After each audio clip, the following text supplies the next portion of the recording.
presidencial para 2026 já está esquentando e um nome já está na mesa: Flávio Bolsonaro.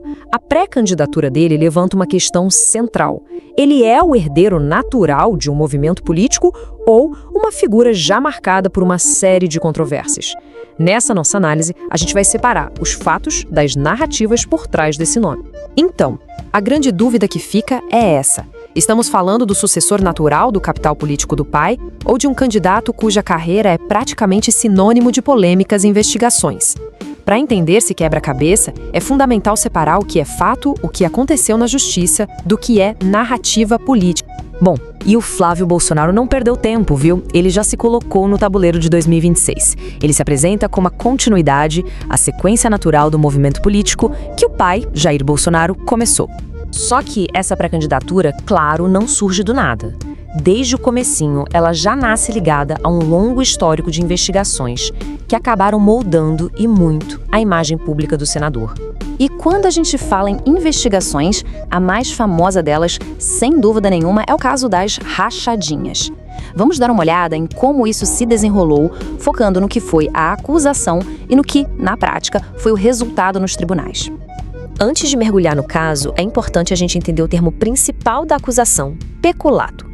De forma bem simples, é o crime que um funcionário público comete quando desvia dinheiro ou bens que ele deveria administrar por causa do cargo. É uma acusação bem séria. E aqui está o ponto central de tudo. De um lado, a gente vê acusações pesadíssimas do Ministério Público do Rio de Janeiro. Do outro, o resultado na Justiça: processo arquivado. E por que foi arquivado? Não foi por uma declaração de inocência, mas sim por uma questão de processo.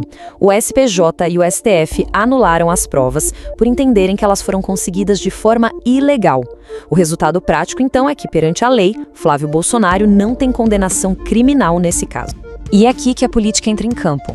Porque, apesar do arquivamento na Justiça, a narrativa de culpa continuou vivíssima.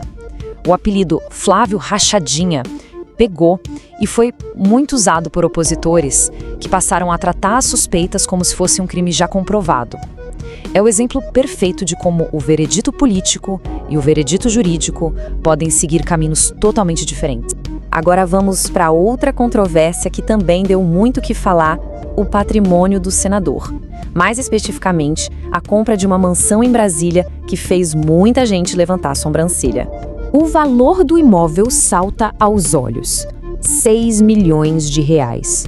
E claro, um valor desse gerou um monte de perguntas sobre a origem do dinheiro. De onde veio? Seria compatível com a renda de um parlamentar? A explicação oficial da defesa para essa compra foi uma combinação de fontes: dinheiro da venda de outros imóveis, recursos próprios que ele já tinha e um financiamento bancário comum, como qualquer outro. E vale colocar um contexto aqui. Essa não foi a primeira vez que o patrimônio dele foi investigado. A Polícia Federal já tinha apurado suspeitas de lavagem de dinheiro em outros negócios, como uma loja de chocolates, mas essas investigações também não foram para frente por falta de provas concretas do crime. Foram consideradas inconclusivas. Ok, agora vamos ampliar um pouco o nosso foco. A imagem de um candidato não é formada só por ele, né?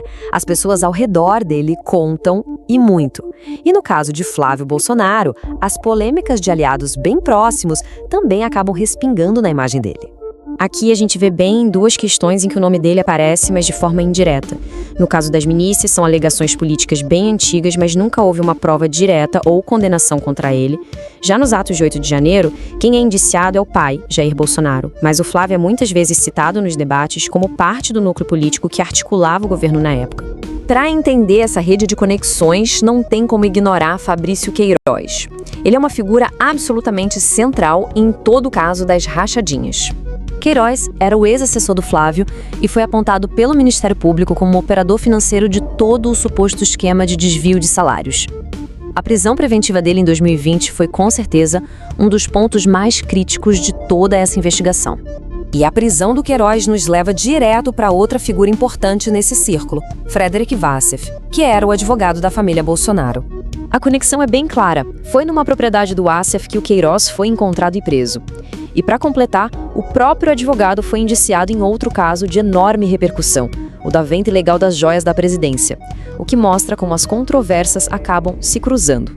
E claro, no centro de todo esse movimento político e familiar está ele, o pai e ex-presidente Jair Bolsonaro. O destino político de Flávio está totalmente amarrado ao do pai.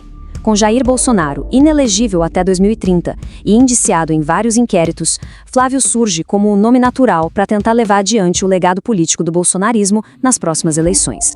Certo, com todo esse cenário na mesa, qual é então a estratégia para 2026? Segundo analistas políticos, existem alguns objetivos bem claros por trás dessa pré-candidatura. A candidatura é vista como uma jogada para manter a base de eleitores mobilizada e o bolsonarismo como uma força política relevante. O objetivo é claro, preservar o poder e a influência do grupo.